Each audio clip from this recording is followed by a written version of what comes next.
when we say there are two ways to construe a sentence, what we mean is there are two ways to understand the grammar of that sentence. And I want to give an example of what we mean by construing. With this sentence, Brian Boitano is skating. Very simple sentence.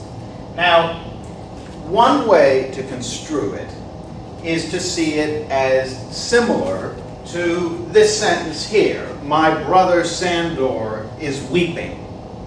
Now, in this sentence, what we have here is a verb that is 2 words long, composed of an auxiliary verb, is, and the main verb, which is the present participle of to weep, namely weeping. So the subject is my brother Sandor, that's the subject, and the verb is weeping, and this is a present participle. Now, similarly, we can construe Brian Boitano is skating in exactly the same way. The verb is 2 words long, and this is a present participle. It's the main verb. So in this case, you walk into an arena or something, and there's Brian Boitano going around, and then somebody says, "Oh, Brian Boitano is skating." Okay.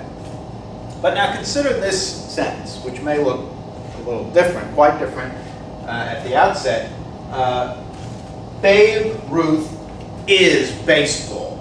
Now this is a sentence you might say if you're having a discussion about Babe Ruth and somebody's saying, well, he was a very good baseball player, and then you say, oh, no, he's not just another baseball player. He is baseball. Babe Ruth is baseball. Now in this case, what we have is the subject is Babe Ruth. The verb is 1 word long.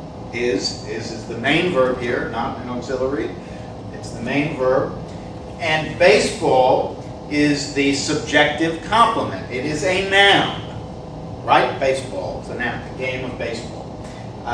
So this is a different sentence, obviously, than my brother Sandor is weeping. But you can construe Brian Boitano is skating exactly in the same way that you can construe Babe Ruth is baseball.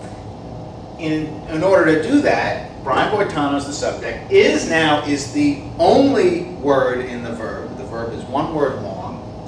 And skating is not a present participle, but a gerund. And it is the subjective complement of Brian Boitano. So this would be, you would say you probably emphasize the word is there. If somebody was saying, Brian Boitano is a very good skater and all that, you'd say, oh, no. He's not just a very good skater. He is skating. He is the sport itself. But in that case, unlike in this sentence where the verb is 2 words long and weeping or skating is a present participle, if you want to say Brian Boitano, he is skating. He is the sport itself. Skating then is a gerund. It is a noun, just as baseball is a noun in the sentence Babe Ruth is baseball. So, 2 ways to construe this very simple sentence, Brian Boitano is skating.